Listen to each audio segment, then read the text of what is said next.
e 40 noites seguidas e destruiu toda aquela geração, menos a família de Noé. Por que será que aconteceu isso? Será que foi à toa? Será que passou muito tempo sem chover e quando choveu, choveu de uma vez só? Não. Havia um propósito. Deus estava indignado com o ser humano que ele criou. Porque Deus criou o ser humano para adorá-lo, para louvá-lo, para reconhecer a sua grandeza, o seu poder. Deus criou o ser humano para estar próximo dele e não para estar distante. É como quando um pai ou uma mãe criam seus filhos. O desejo que eles têm é que esses filhos estejam com eles a vida toda, próximos dele, perto deles, mesmo não morando na mesma casa, mas que haja contato, que haja comunhão, que haja amizade. E Deus, da mesma forma e muito mais, porque Ele nos ama de modo incondicional, de uma forma que nós não conseguimos entender. Ele não é como nós, que ficamos lembrando quando alguém faz alguma coisa contra nós de errado. Quando a gente pede perdão de Deus, Ele não lembra mais. Ele esquece daquele pecado que nós cometemos contra Ele e Ele abre uma nova página na nossa vida para que nós tenhamos a oportunidade de fazer o que é certo, de fazer o que está na sua palavra, de obedecer aos seus mandamentos. Então, o que aconteceu no tempo do dilúvio? A gente sabe que lá, aqui em Gênesis, vamos estudar hoje só Gênesis, para vocês entenderem bem a razão, uma das principais razões por que Deus enviou aquele dilúvio, aquela chuva de 40 dias e 40 noites sobre a terra e destruiu tudo. E só ficou uma família. Só ficaram 8 pessoas. E então, eu queria que alguém lesse para nós Gênesis, capítulo 4, e o versículo é de número 23. Lameque e as suas esposas, Adá e Zia, ouve-me, vós mulheres de Lameque, escutai o que faço e dizer-vos, matei um homem porque ele me feriu, e um rapaz porque me pisou. Até aí. Então vocês viram aí, amados, como o Ítalo leu para nós, Gênesis capítulo 4, versículo 23. O que aconteceu? Depois que Caim matou o seu irmão Abel, e ele se afastou de Deus e foi morar em outro lugar, e foi fazer a sua própria vida, a sua própria cidade, a sua própria família, se levantou na terra uma geração muito perversa, uma geração muito má, muito parecida com aquela que nós estamos vendo hoje. Só que aquela geração não é, como muitos pensam, a geração de Caim. A geração de Caim, ela foi totalmente destruída no dilúvio. Mas por que as pessoas continuam fazendo o mal? Porque apesar da geração de Caim ter sido destruída no dilúvio e ficar só a geração de Noé com seus filhos e sua esposa, infelizmente o pecado não deixou de existir. E nós temos essa semente em nós. Nós somos pecadores. Como foi dito ontem pelo irmão Miguel, a nossa tendência, a minha tendência, a tendência de cada um de nós é pecar contra Deus. Não espere ter vontade de vir para a igreja e dizer assim: eu só vou quando eu tiver vontade. Você não vai querer ir, porque a nossa vontade é essa. A nossa vontade é querer ficar em casa, é querer fazer aquilo que a gente quer fazer e não obedecer à vontade de Deus. É por isso que nós temos que tomar atitude contra o pecado e dizer: eu estou sem vontade de ir, mas eu vou, porque lá eu sei que Deus vai falar comigo, Deus vai me abençoar, eu vou me alegrar. Existe uma passagem na Bíblia que diz que eu não devo deixar de frequentar as reuniões da igreja, não devo deixar de congregar. E é por isso, e temos que obedecer a isso para sermos felizes e abençoados. Então olha o que aconteceu aqui no versículo, como já foi lido pelo esse homem, disse assim: marquem bem o que eu disse. Matei um homem porque me feriu e matei um moço porque me machucou. 23, 4, 23.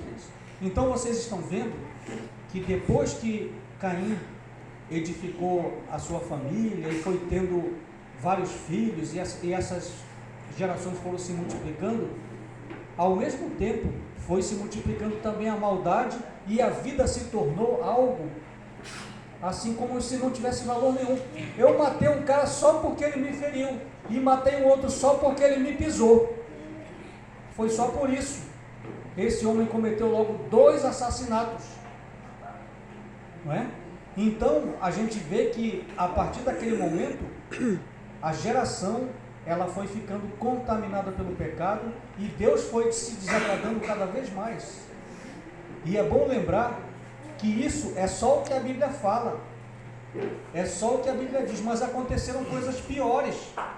Os homens começaram a arranjar várias mulheres. Os homens começaram a ver as mulheres só como objeto, por serem bonitas. Não havia mais amor, não havia mais sentimento. E aí a maldade foi se multiplicando. Olha o que nós vemos aqui em Gênesis capítulo 6, a partir do versículo 1. Gênesis capítulo 6, versículo 1. Quando as pessoas começaram a se espalhar pela terra e tiveram filhas, os filhos de Deus viram que estas mulheres, as filhas dos homens, eram muito bonitas. Então escolheram as que eles quiseram e casaram com elas. Aí o Senhor Deus disse: não deixarei que os seres humanos vivam para sempre, pois são mortais. E agora eu diante deles, eles viverão apenas 120 anos. Porque antigamente, se vocês forem ler no capítulo 5, Adão viveu 930 anos, Noé viveu 950,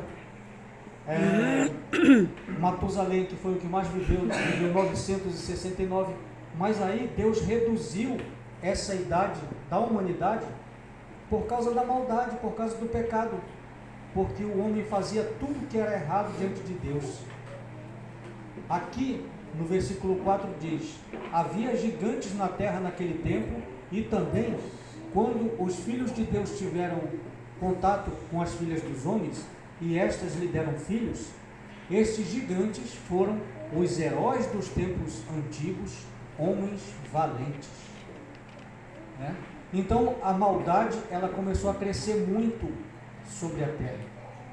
Como nós já dissemos, os homens começaram a ver as mulheres só pela beleza, não havia mais sentimento, e aí foram nascendo crianças, e essas crianças foram se tornando adultos valentes. A Bíblia não quer ninguém valente para ser mal, ela nos quer valentes para fazer a sua obra, para sermos valorosos, para sermos pessoas que Ele possa contar conosco, não é? Mas os valentes que existiam naquele tempo eram pessoas muito mais, pessoas que só faziam o que desagradava a Deus. Então Deus, quando viu aquilo, a Bíblia diz que ele ficou, tem versões que falam que Deus se arrependeu, versículo 6, mas na verdade Deus ficou muito triste. Deus ficou profundamente triste ao ver que toda aquela geração que estava nascendo era um povo que não queria nada com a sua palavra, era um povo que agora só queria fazer o que achava que era certo, não queria saber das ordens de Deus, não queria saber dos bons mandamentos de Deus, mas queria fazer só aquilo que o agradava. E aí a gente vê que aqui no versículo 10, Noé era um homem diferente. Por quê? Porque ele era um homem que buscava ter comunhão com Deus. Diz assim, aqui no versículo 10: entre os homens do seu tempo, Noé vivia em comunhão com Deus. Entre os homens de seu tempo, Noé vivia em comunhão com Deus. Olha que diferença! É como se você morasse numa casa e você fosse um cristão, uma cristã, e os seus vizinhos todos, nenhum quisesse saber de Deus, viviam como se ele não existisse, só você e a tua família tinham comunhão com Deus. Aquilo para Deus era diferente, havia alguma coisa que Deus se agradava, porque tinha umas pessoas que procuravam agradar a Deus. Aí no versículo 11 diz: para Deus, todas as outras pessoas eram más e havia violência por toda parte. Não é assim que está acontecendo hoje? Pois é. Há violência por toda parte, porque as pessoas são más. E no versículo 12 diz: Deus olhou para o mundo e viu que estava cheio de pecado, pois todas as pessoas só faziam coisas más. Só fazia o que era mal, só fazia o que desagradava e entristecia a Deus, só fazia o que era ruim. Então Deus se desagradou daquela geração. E Deus resolveu destruir toda a terra, todo aquele povo. Mas havia uma família ali que agradava a Deus, a família de Noé. A Bíblia diz que Noé era um homem que andava com Deus. O que quer dizer isso? Hoje, e aqui no versículo 13, Deus disse a Noé: resolvi acabar com toda a raça humana, e eu os destruirei completamente, e destruirei toda a terra, pois está cheia de violência.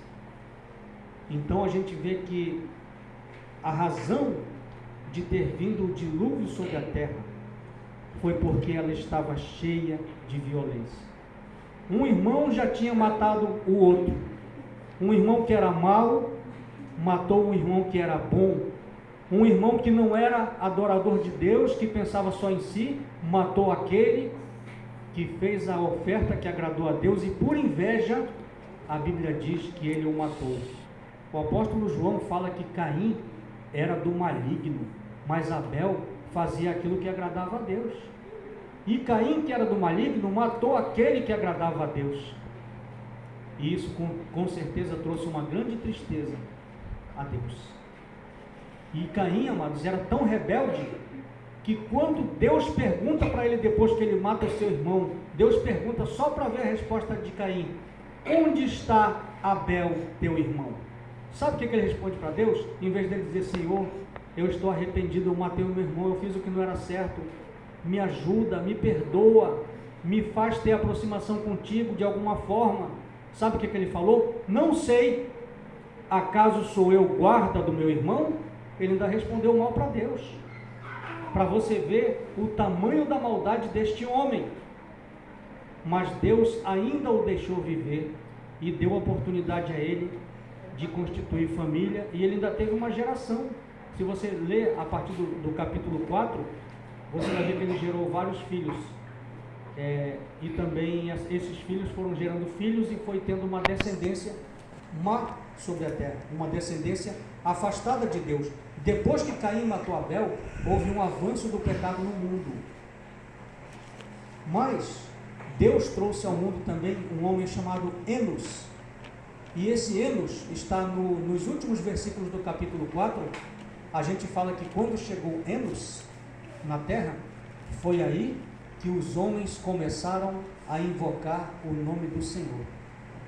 Então começou a surgir uma série de pessoas que eram adoradores de Deus, através de Enos. E através de Enos veio Noé. Foi através de Enos, de Sete, que foi outro filho de Adão e Eva.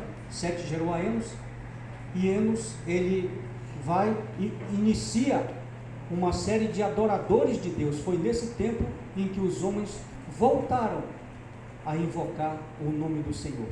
A terra estava muito afastada de Deus, e através de Enos, aí foram surgindo os adoradores de Deus. E veio Noé. E Noé, ele era um homem obediente. Eu não vou ler sobre a arca, mas eu só quero que vocês leiam, e vocês vão encontrar que Deus deu as medidas de como deveria ser feita a arca. Deus mostrou como é que quanto tempo ela navegaria sobre a terra, que era 40 dias e 40 noites. Mostra que Noé construiu aquela arca durante muito tempo. Certamente ele foi zombado, ele foi escarnecido. Para que tu está construindo isso? Não tem nem chuva. Para que essa embarcação enorme se não tem nem chuva? A Bíblia diz que Noé, ele era um homem obediente, um homem que temia a Deus, obedecia a sua palavra, e ele fazia conforme tudo aquilo que Deus mandou, não mais e nem menos. Se Deus disse que era 13 metros, era 13 metros, não era 14. Se Deus disse que era 35 de altura, não era 36, era 35. Mas foi Deus quem fechou a porta. E Deus fechou a porta por fora. Deus trancou Noé por dentro, fechando por fora. Foi Deus quem fechou. Então, aquilo que Deus fechou, ninguém pode abrir. E do mesmo modo, amados, o que nós aprendemos com isso? Hoje, nós estamos pregando o Evangelho. A arca de Noé, para nós hoje, ela simboliza a salvação em Cristo. Todo aquele que entrar pela oportunidade que Cristo está dando, que é a salvação, vai ficar livre da destruição. Todo aquele que não ouvir será destruído. E não vai adiantar bater a porta, porque quem vai fechar é Deus. Quem vai fechar a porta é Deus. Não vai haver mais oportunidade. Então, como nos tempos de Noé, foi Deus quem fechou a porta.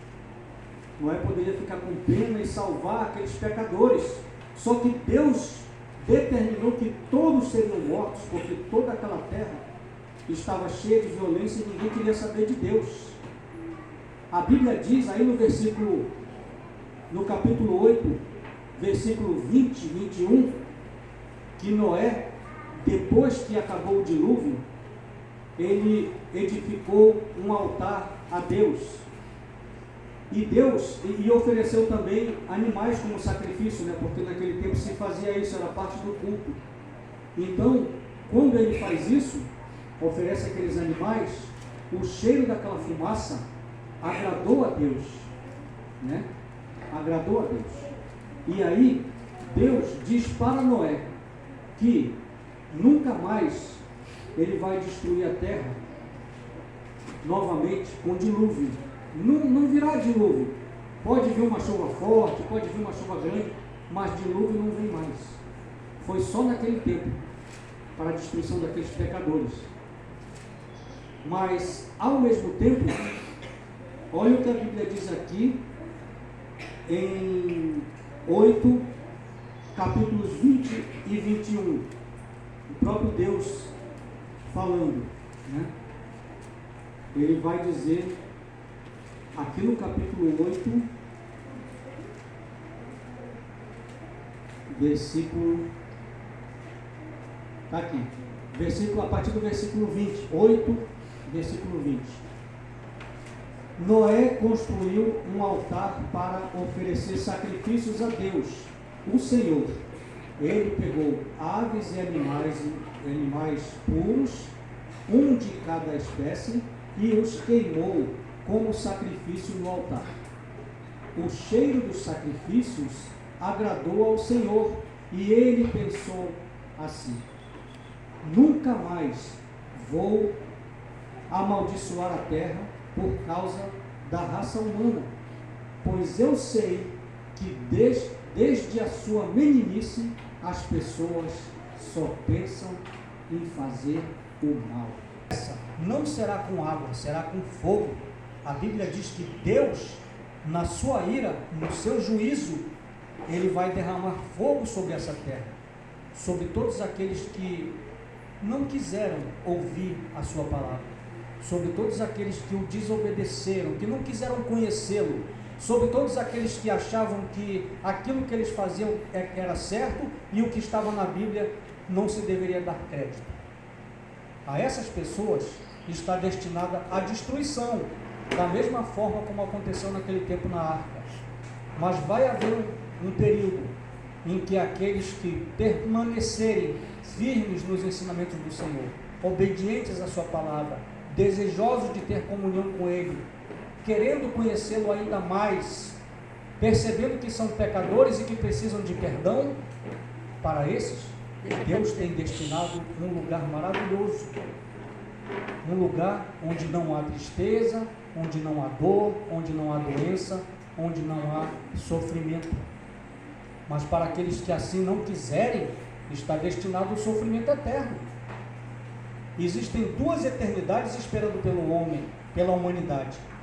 A eternidade com Deus e a eternidade sem Deus. A gente morre, mas a nossa morte não é o fim de tudo. As coisas não acabam aqui porque a gente morre. Aí é que nós vamos saber o resultado da nossa escolha. Se nós escolhemos estar com Deus, com certeza a nossa eternidade será com Ele, maravilhosa, como ninguém pode descrever, porque a gente não consegue imaginar. É tanta bênção que a gente não consegue imaginar. Mas para aqueles que não quiseram, para aqueles que rejeitaram, o próprio Jesus disse: aquele que rejeita, aqueles que pregam a palavra de Deus, rejeitam a Jesus, e aqueles que rejeitam a Jesus, rejeitam aquele que o enviou, que foi Deus, né? Então, nós, graças a Deus, temos em nosso coração o prazer de ter recebido a Jesus como Senhor, e sabemos que por essa decisão que nós tomamos, se nós permanecermos firmes, naquele dia destinado ao juízo final, nós estaremos no começo da eternidade com Deus, de fé em fé, de glória em glória, sabendo que Deus há de nos dar aquela recompensa prometida para os seus fiéis, para aqueles que permanecerem firmes. Portanto, amados, pensem nisso. O dilúvio veio como um castigo pela desobediência da maioria, mas havia uma minoria que foi salva porque confiava em Deus. A porta da arca se fechou. Não foi Noé quem fechou, mas foi Deus que fechou aquela porta. Deus fechou, assim como Ele há de fechar novamente. E aí, quem estiver do lado de fora, nunca mais vai poder passar para o lado de dentro, né? E Deus, quando Ele nos promete algo, Ele cumpre, Ele faz.